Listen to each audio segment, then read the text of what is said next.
صلی وسلم علی رسولہ الکریم اللہ و ملائکتہ یصلون علی النبی یا ایھا الذین آمنوا صلوا علیہ وسلموا تسلیما۔ سارے حضرات بارگاہ رسالت میں ہدیہ درود پیش کیجیے، جتنی بھی بیٹھے ہیں اس یقین کے ساتھ درود پڑھیں کہ حضور پاک ہمارا درود سن بھی رہے ہیں اور ہمیں دیکھ بھی رہے ہیں، محفل میں روحانیت پیدا ہو جائے گی۔ درود پاک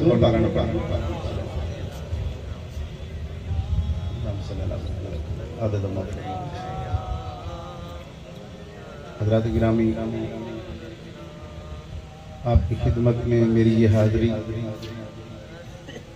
مرہون منت ہے۔ کریم ابن کریم، سخی ابن سخی، حضور پیر طریقت رہبر شریعت صاحبزادہ الحافظ محمد انوار سنگھ مدد اللہ العالی، میں بہت مشکور ہوں سائیں کا۔ جیسے علامہ اقبال صاحب نے فرمایا کہ بھٹکے ہوئے آہو کو پھر سو ہے رم لے چلے۔ میرا تھوڑا سا سلسلہ درگاہ عالیہ سے کچھ ملتوی تھا، ایک ایسا وقت بھی تھا کہ اللہ حافظ صاحب تشریف فرمائے، اللہ تعالیٰ ان کو صحت والی لمبی زندگی عطا فرمائے۔ حضور قبلہ سائیں سخی بادشاہ سائیں نالا مٹا سائیں نور اللہ مرکزہ، آپ کی بے پناہ بے پایاں عنایات ہوتی تھی مجھ ناچیز پہ۔ یہ ایسے کریم ہوتے ہیں، ذرے کی طرف دیکھیں تو اس کو آفتاب بنا دیتے ہیں۔ پڑ گئی جس پہ نظر بندے سے مولا کر دیا، مجھ ناچیز پہ ان کی نظر پڑی تو ان کا فیض میں آج بھی اپنے دل میں اور روح میں پاتا ہوں، اور کوئی رات الحمدللہ ایسی نہیں گزرتی ان کے فیض کے شکرانے میں سونے سے پہلے جب تک ان کی روح پرفتو کو اصال ثواب نہ کر لوں میں سوتا نہیں ہوں۔ کہ میں حضور کے سٹیج پہ کھڑا ہوں، لعنت اللہ علی الکاذب، یادیں ان سرمایہ ایمان بابا، ان پاکیزہ ہستی کی یادیں جو ہیں وہ ہمارے ایمان کا سرمایہ ہے۔ نسبت کا بہت بڑا مقام ہے۔ نسبت اگر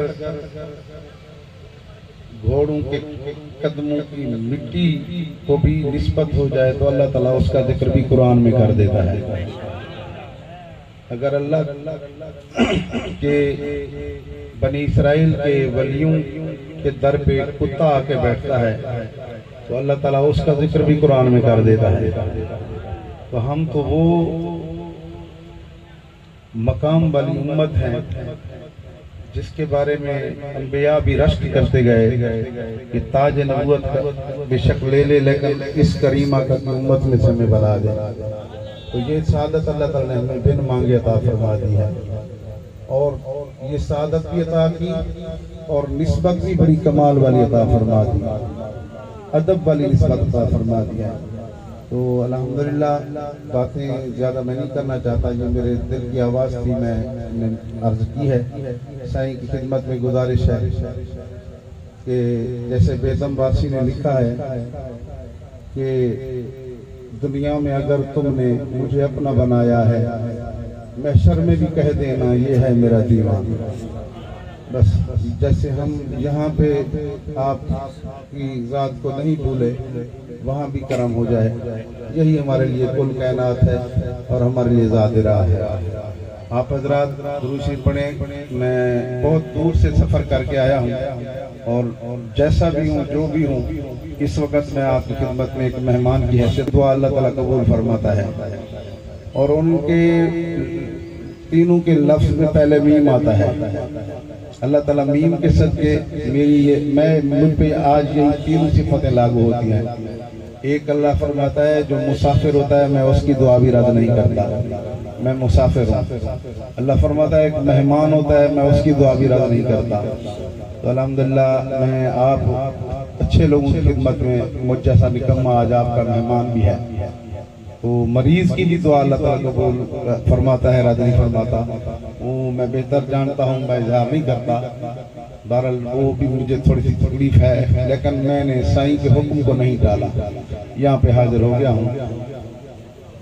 عشق مصطفیٰ اور غیرت مصطفیٰ، یہ دونوں چیزیں اللہ تعالیٰ نے ہمیں عطا فرمائی ہیں، ان کا اظہار کرتے ہوئے میں میرے ذہن میں کچھ اور تھا، لیکن آپ کی محبت ہو اور ختم نبوت کے حوالے سے اپنے کردار کو ذہن میں رکھتے ہوئے آپ دیکھیں کہ آپ اور ہم کس جگہ پہ کھڑے ہیں۔ کیا حضور کے نام پہ مٹ مرے ہیں، مٹ مرنے کا جذبہ ہے یا نہیں ہے؟ میں اپنے انہی جذبات کو اپنی حاضری کے عنوان کے طور پہ پیش کرتا ہوں کلام کی صورت میں۔ محبت سے درود پاک پڑھیے۔ میں خالد صاحب رحمۃ اللہ علیہ کے کلام سے آغاز کرتا ہوں اور اس کے